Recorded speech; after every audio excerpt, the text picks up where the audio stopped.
Previous video lecture में हमने बात करी थी डायमेंशन एनालिसिस और डिफरेंट टाइप की डायमेंशंस क्या होती हैं उन सब के बारे में। इस वीडियो लेक्चर में हम बात करेंगे सिग्निफिकेंट फिगर्स एंड एरर्स के बारे में। ये क्या है आपका इस यूनिट के लास्ट टॉपिक्स है। देखिए सिग्निफिकेंट फिगर्स क्या होते हैं, ये नंबर ऑफ डिजिट्स होती हैं which represent the accuracy of physical quantity की आपकी फिजिकल क्वांटिटी में कितनी एक्यूरेसी है। समझिए इस चीज को, अगर आप वेट करते हैं किसी चीज को वेट मशीन से, तो अगर उसकी वेट मशीन आपका क्या करती है, अगर बड़ी वेट मशीन है तो आपका क्या करेगी, केजी में वेट करेगी, और थोड़ा और छोटी है तो क्या करेगी, मिलीग्राम में करेगी, कुछ कोई ग्राम में करेगी। ठीक है, मतलब आप सबसे पहले केजी कर रही है, फिर ग्राम कर रही है, फिर मिलीग्राम कर रही है। तो सबकी अपनी अपनी जो जितने भी इंस्ट्रूमेंट्स होंगे सबकी अपनी अपनी क्या होगी, डिफरेंट लिमिट्स होंगी किसी भी चीज को वेट करने की। तो वही हमारी क्या कहलाती है, एक्यूरेसी कहलाती है। वो नंबर्स जो हमारे किसी भी फिजिकल क्वांटिटी को मेजर करते हैं वो हमारे क्या कहलाते हैं, सिग्निफिकेंट फिगर्स कहलाते हैं। अब याद रखिएगा सिग्निफिकेंट फिगर किसी भी फिजिकल क्वांटिटी में चेंज नहीं होते हैं, चेंज नहीं होते थे। अब देखिए अब रूल्स क्या होते हैं सिग्निफिकेंट फिगर्स के। सबसे पहला जो रूल होगा, ऑल नॉन जीरो नंबर्स आपके क्या कहलाएंगे, सिग्निफिकेंट फिगर्स कहलाएंगे। जिससे यहाँ पे 1 7 लिखा है तो यहाँ पे कितने सिग्निफिकेंट नंबर्स हो जाएंगे, 2 हो जाएगा। देखिए जैसे लास्ट वाला देखिए 1 7 8 2 5, तो significant figure simply count up हो रही है, कितने होंगे, 5 होगा। बात करते हैं all zero occurring between the non zero digits. Non zero digits के बीच में जितने भी जीरो आएंगे उनको भी हम क्या करेंगे, ऐसा सिग्निफिकेंट फिगर्स के रूप में काउंट करेंगे। अब देखिए ऑल नॉन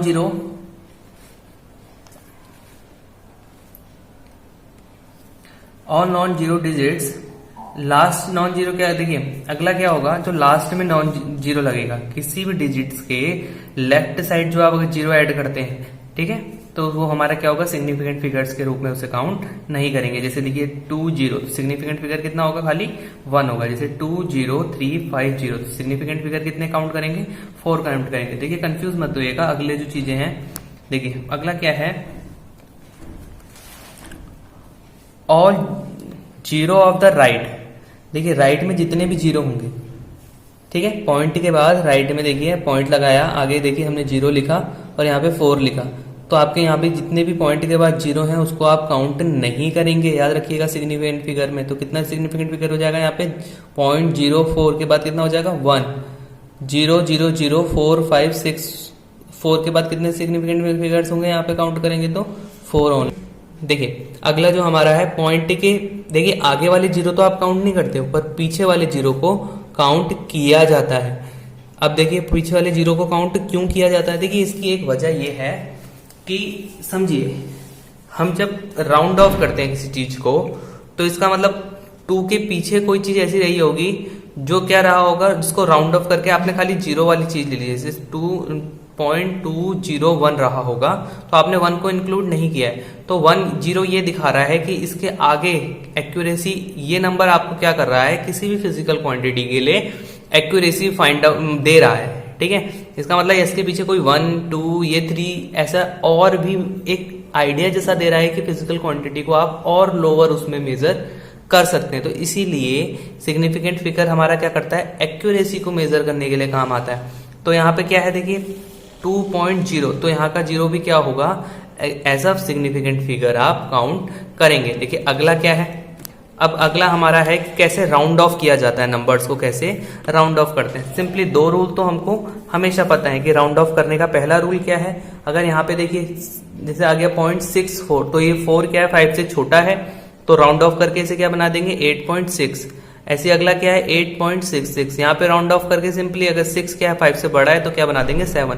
पर 5 वाले केस में देखिए दिक्कत आती है कि 5 वाले केस को कैसे राउंड ऑफ करें। तो याद रखिएगा 5 के आगे अगर इवन है तो आप क्या करेंगे, सेम ही नंबर उतार देंगे, 8.65, तो राउंड ऑफ करके क्या हो जाएगा 8.6। वहीं अगर ऑड आया 5 के आगे तो इसको राउंड ऑफ कैसे करेंगे, 8.8, तो एक नंबर इंक्रीज हो जाएगा। अब बात करते हैं एक्यूरेसी की। देखिए एक्यूरेसी क्या होती है, अब ये एक्यूरेसी होती है, आप समझिए कोई वेट है, किसी चीज का वेट है, आपका वेट, आप अपना वेट कर रहे हैं, तो आप वेट को कैसे कर रहे हैं, केजी में फाइंड आउट कर रहे हैं। ठीक, आप सोचिए आपका वेट 50 केजी 700 ग्राम और कुछ मिलीग्राम इस तरह से है।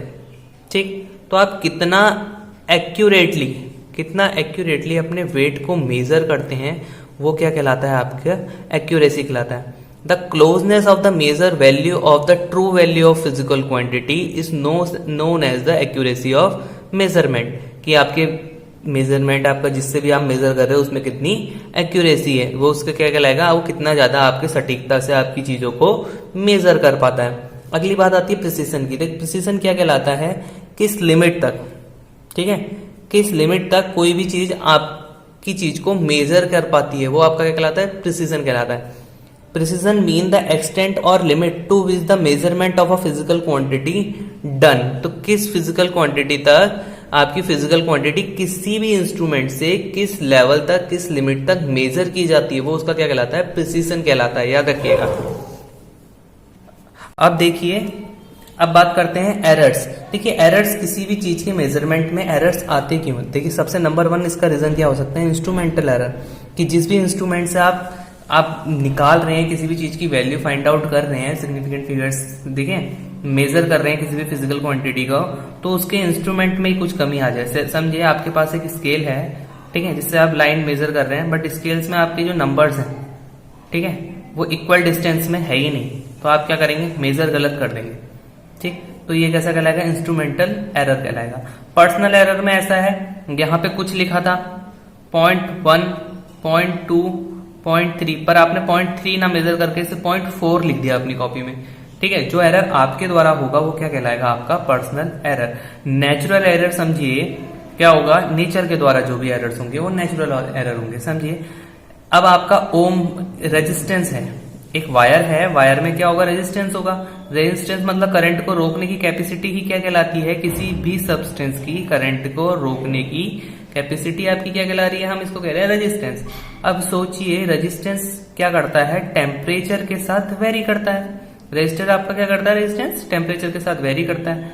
अब अभी आपने रेजिस्टेंस मेजर किया 20 ओम, कुछ टाइम बाद टेम्परेचर चेंज हुआ तो इसका आप क्या हो गया, रेजिस्टेंस 20.1 ओम। तो ये क्या हुआ, मेजरमेंट में एरर आ गया। तो ये एरर किसके कारण आया, नेचर के कारण, तो ये क्या कहलाएगा, आपका नेचुरल एरर। रैंडम एरर में कोई भी किसी भी कारण से आपका क्या हो सकता है, एरर आया हो सकता है, वो पर्सनल भी हो सकता है, इंस्ट्रूमेंटल भी हो सकता है और नेचुरल भी हो सकता है।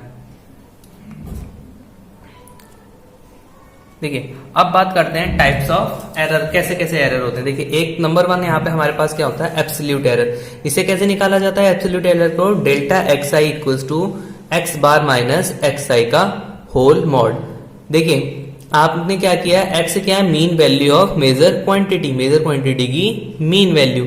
अब एक्स आई क्या है, देखिए जो वैल्यू थी उसका मीन, और एक्स आई क्या है, जो आपने ऑब्जर्वेशन करके वैल्यू लिखी, वो क्या कहलाएगा, आपका एक्स आई कहलाएगा। अब ऐसा हो सकता है जो वैल्यू आपने ऑब्जर्व करी वो एक्चुअली जो ट्रू वैल्यू है उससे ज्यादा निकल जाए, ठीक है। जैसे आप मेजर करते हैं अपने लैब में स्मॉल जी की वैल्यू, ठीक है, ग्रेविटेशनल एक्सेलरेशन की वैल्यू जी। अब अभी अपने लैब्स में आप प्रैक्टिकल करेंगे 11th क्लास में कि स्मॉल जी की वैल्यू कैसे निकाल जाती है। मे भी हो सकता है आप 10 पॉइंट समथिंग कुछ निकाल दें, पर वैल्यू कितनी होती है, 9.8 आती है। तो ये क्या कहलाएगी, 9.8 आपके क्या हो गया, समझिए एक्स बार हो गया, और आपने जो ऑब्जर्व करी वो कितनी होगी, 10 हो गई। एक एग्जांपल के तौर पे आप इसे ऐसे ले सकते हैं। तो एब्सोल्यूट एरर क्या कहलाता है, x bar minus X I का होल मॉड। अब बात करते हैं मीन एब्सोल्यूट एरर की। देखिए मीन एब्सोल्यूट एरर क्या होता है आपका, आप सिंपली क्या करते हैं,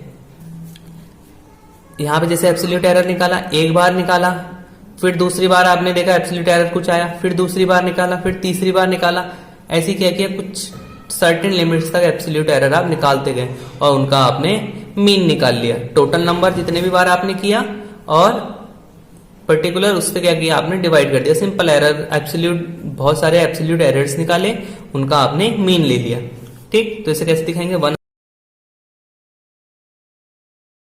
to n mod of delta X I. X mod इसलिए लगा दिया जा रहा है ताकि आपका एरर क्या हो, नेगेटिव में ना आए।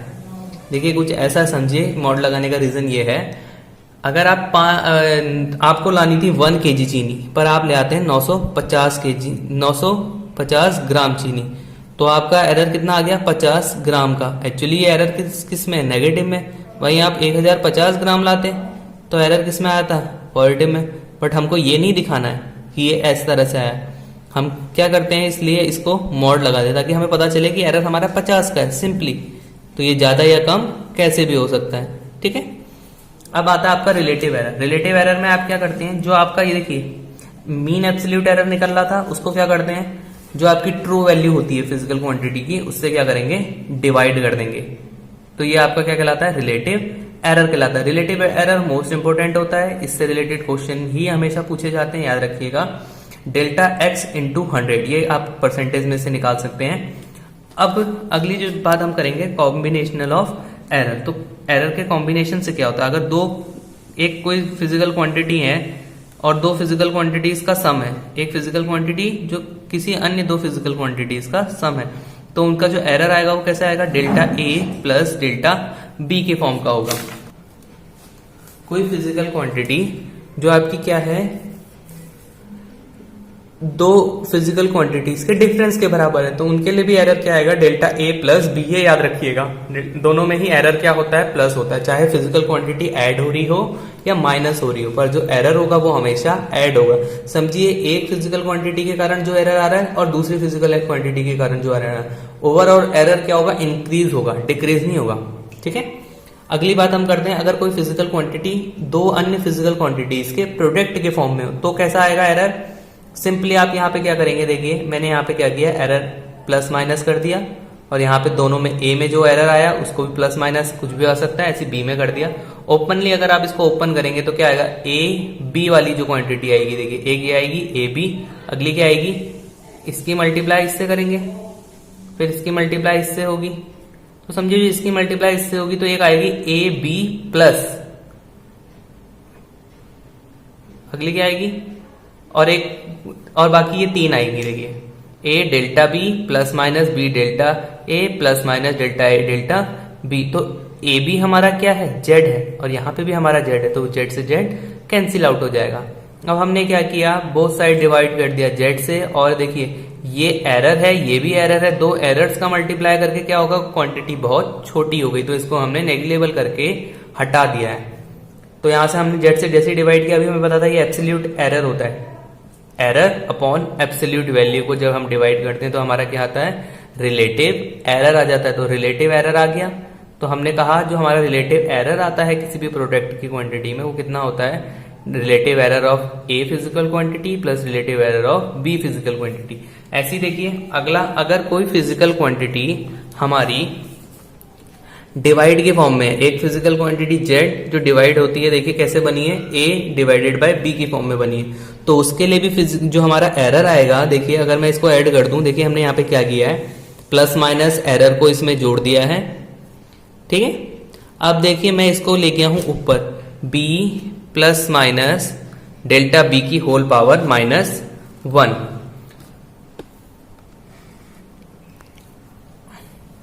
अब हमने क्या करने की कोशिश करी है, देखिए एक फॉर्मूला हमारा अभी हम बायोन्यूमल में पढ़ेंगे मैथ में, 1 प्लस एन एक्स होता है क्या, 1 प्लस एक्स की पावर माइनस एन की वैल्यू क्या होती है, 1 प्लस एन एक्स। तो इस फॉर्मूले को हमने यहाँ एप्लीकेबल कर दिया है, अप्लाई कर दिया है, तो वैल्यू ये आ गई।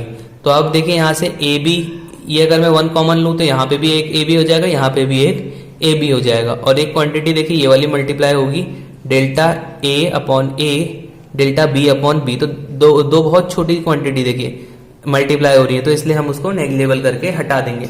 अब बाकी ए बी वाला पार्ट जो हमारा यहाँ पे भी है और यहाँ पे जेड है, वो एक्चुअली क्या है, एक दूसरे को कैंसिल आउट कर देगा। तो जो हमारे पास बचेगा, रिलेटिव एरर हमारे पास बचेगा लास्ट में, delta z upon z equal to delta a upon a plus delta b upon b, ठीक है।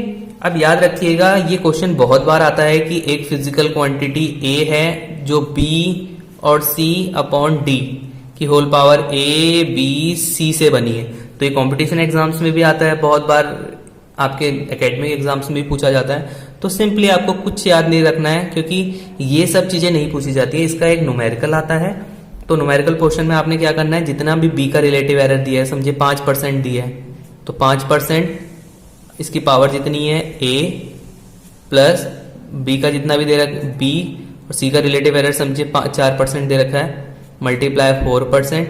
अब ये चाहे क्वांटिटी डिवाइड में हो चाहे मल्टीप्लाई में हो, हमेशा ऐड करनी है। बहुत बार हम क्या करते हैं, इसे माइनस कर देते हैं, तो ये चीज गलती नहीं करनी है।